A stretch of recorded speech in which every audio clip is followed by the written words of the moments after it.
नमस्कार दोस्तों, एक पुरानी कहावत है, सैया भये कोतवाल तो डर काहे का। डर अगर होता तो नफरत के ऐसे पुतले, कट्टर हिंदुत्व के ऐसे पैरोकार, संविधान के ऐसे दुश्मन देश के अलग अलग शहरों में घूमकर ऐसी शपथ न दिला रहे होते। डर अगर होता तो ऐसे लोग डंके की चोट पर संविधान के खिलाफ जाकर भारत को हिंदू राष्ट्र बनाने की शपथ न दिला रहे होते। डर अगर होता तो सुप्रीम कोर्ट की फटकार के बाद, सुप्रीम कोर्ट में केस दर्ज होने के बाद, सुप्रीम कोर्ट की नसीहतों के बाद ऐसे लोग दिल्ली से लेकर, अंबाला से लेकर, अलीगढ़ से लेकर फरीदाबाद तक में धर्म संसद या हिंदुत्व वाहिनी के नाम पर ऐसे कार्यक्रमों का आयोजन करके ऐसी शपथ न ले रहे होते जो देश के संविधान की धज्जियां उड़ाता है। क्यों कह रहा हूं ऐसा? वीडियो में विस्तार से बताने से पहले स्क्रीन पर जो चेहरा दिख रहा है शायद आप पहचानते हैं। कुछ और चेहरों की भी बात करेंगे, उससे पहले यह चेहरा है सुदर्शन टीवी के मालिक, संपादक कहने में तो शर्म आनी चाहिए खुद को, उसे मालिक जरूर है, सुदर्शन टीवी का मालिक सुरेश चौहानके की यह तस्वीर है। शपथ सुरेश चौहानके ने कुछ महीने पहले भी ली थी। उस शपथ के खिलाफ सुप्रीम कोर्ट में सुनवाई हो रही है, लेकिन वही शपथ सुरेश चौहानके ने फिर ली है।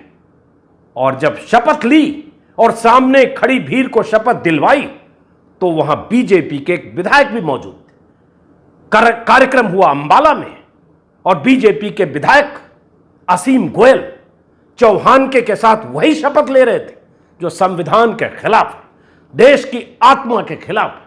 क्या है वो शपथ? मैं चाहता हूं पहले वीडियो देखिए, सुनिए, फिर बात करते हैं कि ऐसी क्या वजह हो गई कि हर वक्त, हर महीने, हर पखवाड़े देश के किसी न किसी हिस्से में ऐसी शपथ ली जा रही। सुनिए जरा। शपथ लेते हैं, वचन देते हैं, संकल्प करते हैं हिंदुस्तान को हिंदू राष्ट्र बनाने के लिए, बनाए रखने के लिए, आगे बढ़ाने के लिए हम सब प्रतिबद्ध है। इसके लिए आवश्यकता पड़ी तो हम बलिदान देंगे, आवश्यकता पड़ी तो लेंगे, लेकिन किसी भी कीमत पर हिंदुस्तान को हिंदू राष्ट्र घोषित करेंगे। कहिए, हम सब शपथ लेते हैं, वचन देते हैं, संकल्प लेते हैं, अपने अंतिम प्राण के क्षण तक इस देश को हिंदू राष्ट्र बनाने के लिए, बनाए रखने के लिए, आगे बढ़ाने के लिए लड़ेंगे, मरेंगे, जरूरत पड़ी तो मारेंगे। संविधान से चलने वाले इस देश को हिंदू राष्ट्र बनाने की शपथ एक बार फिर ली गई है। कल यानी 1 मई को अंबाला में, हरियाणा के अंबाला शहर में सामाजिक चेतना संगठन की तरफ से एक कार्यक्रम का आयोजन हुआ। शहर के कारोबारी, बीजेपी के नेता, स्थानीय बहुत सारे लोग उस कार्यक्रम में थे, लेकिन मंच पर मौजूद थे सुदर्शन टीवी के मालिक, अपने कुख्यात बयानों के लिए हमेशा विवादों में रहने वाले सुरेश चौहानके, और उनके साथ थे शहर के बीजेपी विधायक, मुख्य अतिथि के तौर पर असीम गोयल। सुरेश चौहानके ने मंच से सामने खड़ी भीड़ को या बैठी भीड़ को, शपथ के लिए सब खड़े हुए, शपथ दिलाई कि भारत को हिंदू राष्ट्र बनाने के लिए आवश्यकता पड़ी तो हम बलिदान देंगे और आवश्यकता पड़ी तो लेंगे। बलिदान देंगे, बलिदान लेंगे। इसका मतलब आप समझ जाइए, बलिदान लेने का क्या मतलब होता है। बलिदान देंगे एक बात, बलिदान लेंगे दूसरी बात।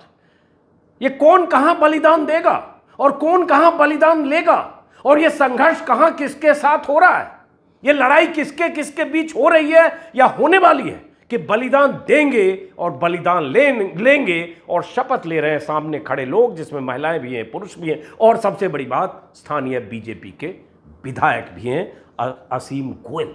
एक तरफ प्रधानमंत्री मोदी सबका साथ, सबका विकास और सबका विश्वास जैसा नारा देते हैं, 130 करोड़ की आबादी के प्रधानमंत्री के तौर पर बड़े बड़े दावे और बड़े बड़े वादे करते हैं, सबको साथ लेकर चलने की बात करते हैं। दूसरी तरफ उनकी पार्टी का विधायक, जहां उनकी सरकार है हरियाणा में, वहां खुलेआम डंके की चोट पर भारत को हिंदू राष्ट्र बनाने के लिए बलिदान लेने और बलिदान देने वाला संकल्प ले रहा है। तो क्यों न माना जाए कि बीजेपी नेताओं के लिए भी अगर इस मुहावरे का इस्तेमाल बार बार हो कि हाथी के दांत खाने के और दिखाने के और, तो इनका यही सच है। क्या यह मुमकिन है कि बीजेपी का विधायक सुरेश चौहान के साथ मंच पर बलिदान लेने और बलिदान देने जैसी शपथ ले जो भारत के संविधान के खिलाफ है, और उसके बाद उसका कुछ बिगड़े नहीं? तो क्यों न माना जाए कि संघ और संघ की जो रणनीति है, संघ की जो नीति है, हिंदू राष्ट्र के मुद्दे को बार बार उभार कर भारत को एक ट्रैक पर, एक रास्ते पर ले जाने की जो कवायद संघ करीब करीब अब 98-97 सालों से कर रहा है, उसी नैरेटिव को आगे बढ़ाने के लिए सुरेश चौहान के जैसे लोग, जो भले ही किसी चैनल का मुखिया और मालिक हो, आरएसएस से पुराना रिश्ता रहा है, वो मुखौटा है, वो चेहरा है उन कवायद, उन कोशिशों का, जो कोशिश दरअसल संघ इस मुल्क में 1925 के बाद से आज तक करता रहा है। यह वीडियो कल देर रात से वायरल हुआ, लेकिन इसमें कोई नई बात नहीं है। इस वीडियो में नई बात बीजेपी के विधायक का होना है। सुरेश चौहान के पॉइंट ऑफ व्यू से देखेंगे और सुरेश चौहान के का अतीत देखेंगे तो ऐसी शपथ वो दिलाते रहे हैं। और हैरानी की बात है कि उनके खिलाफ एक मामला अभी सुप्रीम कोर्ट में पेंडिंग है। जब उन्होंने 19 दिसंबर को दिल्ली में एक कार्यक्रम में ऐसी ही शपथ दिलाई थी, उस शपथ में भी कुछ ऐसी आपत्तिजनक बातें कही गई थी। भारत को हिंदू राष्ट्र बनाने के लिए लड़ेंगे, मरेंगे, जरूरत पड़ी तो मारेंगे। तब भी यह कहा था सुरेश चौहान के। शब्द थोड़ा बदल गया है, इस बार वो कह रहा है बलिदान लेंगे या बलिदान देंगे। तब उसने कहा था लड़ेंगे, मरेंगे, जरूरत पड़ी तो मारेंगे। किससे लड़ेंगे, किसको मारेंगे, कहां यह लड़ाई हो रही है? सुप्रीम कोर्ट में जब यह मामला दिल्ली के एक पत्रकार कुर्बान अली और पटना हाईकोर्ट की रिटायर्ड जज की तरफ से ऐसी बहुत सारी हेट स्पीच जो उत्तराखंड, हिमाचल और दिल्ली में हुई, उन तमाम हेट स्पीच के खिलाफ सुप्रीम कोर्ट में एक पीआईएल है। उस सुनवाई के दौरान दिल्ली पुलिस ने सुप्रीम कोर्ट में जब जवाब तलब किया गया, दिल्ली पुलिस ने सफाई पेश की। इसको सुनना समझना जरूरी है कि मैंने क्यों कहा कि सैया भये कोतवाल तो डर काहे का। दिल्ली पुलिस ने 14 अप्रैल को सुप्रीम कोर्ट में कहा कि उस कार्यक्रम में जिसमें शपथ ली गई थी मरेंगे और जरूरत पड़ने पर मारेंगे, उसमें कोई आपत्तिजनक बात नहीं थी। और उस कहे का नतीजा उस हलफनामे का था कि सुप्रीम कोर्ट को कहना पड़ा कि आपने दिमाग लगाकर यह हलफनामा तैयार किया है या ऐसे ही लेकर आए हैं। और उसके बाद हलफनामा दोबारा देने के लिए सुप्रीम कोर्ट ने तारीख दी।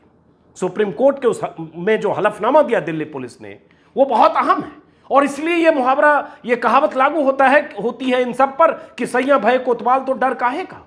सुप्रीम कोर्ट में दिल्ली पुलिस की तरफ से कहा गया था, वीडियो और अन्य सामग्री की जांच में किसी भी समुदाय के खिलाफ कोई अभद्र भाषा नहीं बोली गई और जांच और मूल्यांकन के बाद यह निष्कर्ष निकला कि कथित भाषण में किसी विशेष समुदाय के खिलाफ कोई अभद्र भाषा नहीं बोली गई। और तो और दिल्ली पुलिस ने अपने हलफनामे में सुप्रीम कोर्ट से यहां तक कह दिया, अभिव्यक्ति की आजादी का हवाला देते हुए, कि हमें दूसरों के विचारों के प्रति सहिष्णुता का अभ्यास करना चाहिए। असहिष्णुता लोकतंत्र के लिए उतना ही खतरनाक है जितना कि खुद व्यक्ति के लिए। अंग्रेजी में हलफनामा है, उसका हिंदी तर्जुमा लाइव लॉ के हवाले से बता रहा हूं।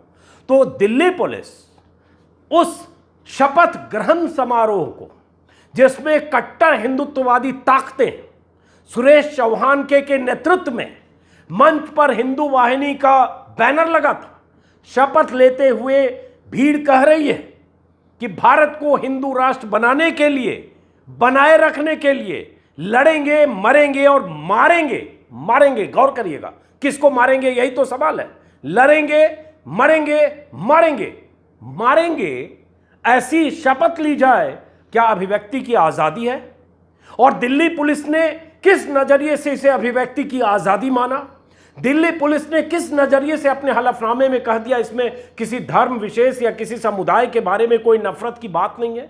मरने मारने की बात करना, भारत को हिंदू राष्ट्र बनाने की बात करना, संविधान के खिलाफ शपथ लेना, दिल्ली पुलिस के मुताबिक इसमें कोई गलत नहीं था। लेकिन सुप्रीम कोर्ट ने दिल्ली पुलिस को फटकार लगाकर दूसरा हलफनामा देने को कहा है। अब बेहतर हलफनामा जो सुप्रीम कोर्ट में दिल्ली पुलिस 4 तारीख को दाखिल करेगी। चलिए, फिलहाल उस मामले की अब सुनवाई होनी है कि सुप्रीम कोर्ट दिल्ली पुलिस की तरफ से उस हलफनामे को, जो अब नया हलफनामा जाएगा, किस नजरिए से सुप्रीम कोर्ट देखता है, और ऐसी शपथ को जो सुरेश चौहान के ने भीड़ को दिलाई मरने और मारने की, उसको किस नजरिए से देखता है। लेकिन अब जरा कल की बात जो अंबाला में हुआ, क्योंकि कल सुरेश चौहान के साथ मुख्य अतिथि के तौर पर बीजेपी के स्थानीय विधायक असीम गोयल, अंबाला के विधायक भी मौजूद थे। सवाल उठता है, बीजेपी का विधायक किसी मंच से भारत को हिंदू राष्ट्र बनाने के लिए बलिदान लेने या बलिदान देने की बात कर सकता है? और अगर कर सकता है तो उसका मतलब क्या हुआ? आरएसएस प्रमुख, आरएसएस के नेता, भारत हिंदू राष्ट्र है, भारत के 130 करोड़ लोग हिंदू हैं, भारत का नाम हिंदुस्तान है इसलिए हिंदू राष्ट्र ही है, ऐसे भाषण, ऐसे लेख दशकों से छपते रहे। मैं उस विवाद में अभी नहीं जाता हूं, क्योंकि वह एक बयान की शक्ल में आता है। और भारत में जो 125 करोड़ की आबादी है, उसमें एक बड़ा तबका जो 14-16% मुसलमानों की आबादी है, उसको टारगेट करने के नजरिए से इस तरह के बयान दिए जाते हैं। हिंदुत्व के नाम पर हिंदुओं का ध्रुवीकरण करने के लिए ऐसे बयान, ऐसी कोशिशें आरएसएस जब से बना है तब से आरएसएस की कोशिश है। लेकिन सवाल यहां है कि भारत को हिंदू राष्ट्र बनाने और बनाए रखने के लिए शपथ बीजेपी विधायक की तरफ से।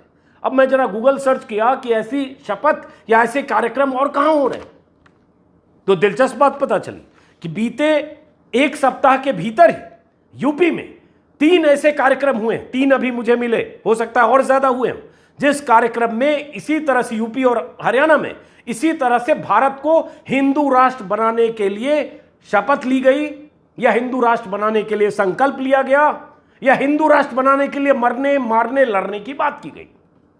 एक कार्यक्रम हुआ 26 अप्रैल को फरीदाबाद में, हिंदू राष्ट्र अधिवेशन हिंदू जागरण समिति की तरफ से हरियाणा में। 1 मई को अलीगढ़ में, जिस दिन अंबाला में हुआ हरियाणा में, उसी दिन अलीगढ़ में एक कार्यक्रम हुआ है सनातन हिंदू सेवा संस्थान की तरफ से। इसमें सनातन संत सम्मेलन हुआ, जिसमें यति नरसिम्हानंद, कालीचरण महाराज, ये दोनों बहुत कुख्यात हैं। यति नरसिम्हानंद जेल जा चुके हैं और उनका हर बयान मुसलमानों के खिलाफ नफरत से भरा होता है, मरने मारने की बात करता है, हथियार जुटाने, हथियार उठाने की बात करता है, और उनके बयानों पर 50 बार लोग बात कर चुके हैं। लेकिन फिर भी वो आदमी बेखौफ होकर उसी तरह की बयानबाजियों में लिप्त है, उसका कुछ बिगड़ता नहीं है। यति नरसिम्हानंद, कालीचरण महाराज महात्मा गांधी के बारे में अपने बयान देने की वजह से, विवादित बयानों की वजह से सलाखों के पीछे था, छूटकर जमानत पर आया। कालीचरण महाराज भी था अलीगढ़ में। बाल योगी कोई ज्ञाननाथ हैं, हिंदू सभा के कोई अध्यक्ष हैं मुन्नालाल शर्मा, और बीजेपी के एक पूर्व विधायक संजीव राजा।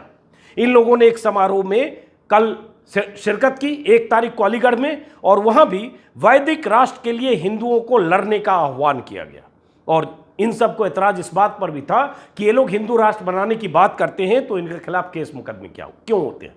और एक पता चला 1 मई को, यानी कल ही, प्रयागराज में भी हिंदू जागृति समिति की तरफ से हिंदू राष्ट्र की स्थापना के लिए वहां भी एक कार्यक्रम हुआ। उस कार्यक्रम में तो टाइमलाइन तय कर दी गई कि 2025 तक भारत को हिंदू राष्ट्र बनाने का संकल्प हम ले रहे हैं, और संकल्प ले लिया मतलब ये 2022 है, 25 तक भारत को हिंदू राष्ट्र बनाना है। और ये अगर शहर शहर में ऐसे संकल्प लिए जा रहे हैं, इसका मतलब क्या है? क्या इन्हें किसी का डर नहीं है? या ऐसे अलग अलग जगह छोटे बड़े महंत, महामंडलेश्वर, साधु संत के नाम से ऐसे तमाम लोग, ऐसे नफरती लोग, अलीगढ़ से लेकर फरीदाबाद से लेकर प्रयागराज से लेकर गाजियाबाद तक में ऐसे नफरत फैलाते हुए इस मुल्क को, इस देश को हिंदू राष्ट्र बनाने का संकल्प लेते हुए तारीख तक, साल तक मुकर्रर कर रहे हैं? क्या इनके खिलाफ कार्रवाई नहीं होनी चाहिए? लेकिन सवाल वही उठता है, सैया भय कोतवाल तो डर काहे का? इन्हें ना तो सुप्रीम कोर्ट का डर है, ना अदालतों का डर है, ना सलाखों के पीछे जाने का डर है। डर होता तो ये जेल रिटर्न लोग हैं। और अभी एक गाजियाबाद के किसी इलाके में एक और, कल 3 तारीख को एक और कार्यक्रम होना था, उसमें भी कोई स्वामी जी, महाराज जी और बाकी उनके चेले चपाड़े किसी कार्यक्रम का पोस्टर बैनर सोशल मीडिया पर वायरल हुआ, जिसमें योगी आदित्यनाथ की भी तस्वीर थी।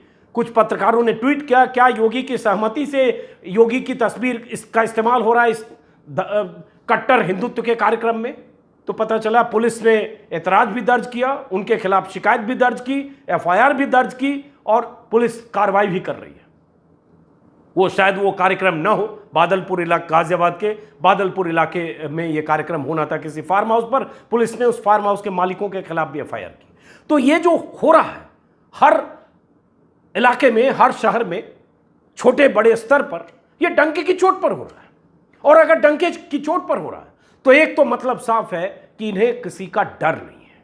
और अगर डर नहीं है तो फिर बात वही है कि देश संविधान से चलेगा या ऐसे कट्टर हिंदुत्ववादी ताकत बेलगाम होकर देश को डिरेल करने की साजिशें रचने में कामयाब हो जाएंगे। हिंदू मुसलमानों के खिलाफ, हिंदू मुसलमान के बीच नफरत और जहर बोने के लिए तमाम कोशिशें हो रही हैं और उन कोशिशों का अंजाम हम जहांगीरपुरी में बुलडोजर चलते हुए देखते हैं, या खरगोन में बुलडोजर चलते हुए देखते हैं, या अयोध्या में आधी रात को मुस्लिम टोपी पहनकर मस्जिद के बाहर सुअर का मांस, कुरान शरीफ के पन्ने और पंपलेट फेंकते हुए देखते हैं। पकड़े जाते हैं वो सातों हिंदू हैं।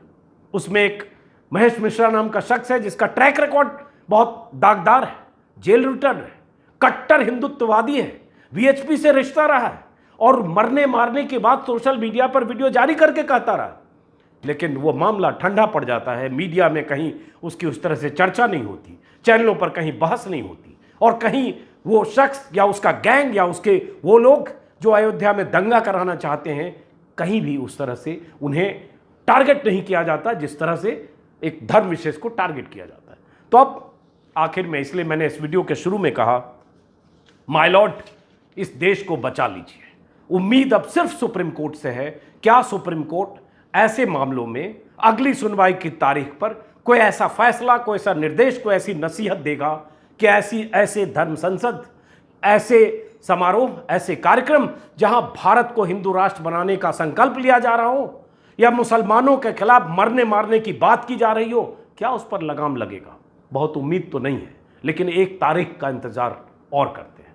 फिलहाल इस वीडियो को खत्म करते हैं, फिर मुलाकात होगी। नमस्कार।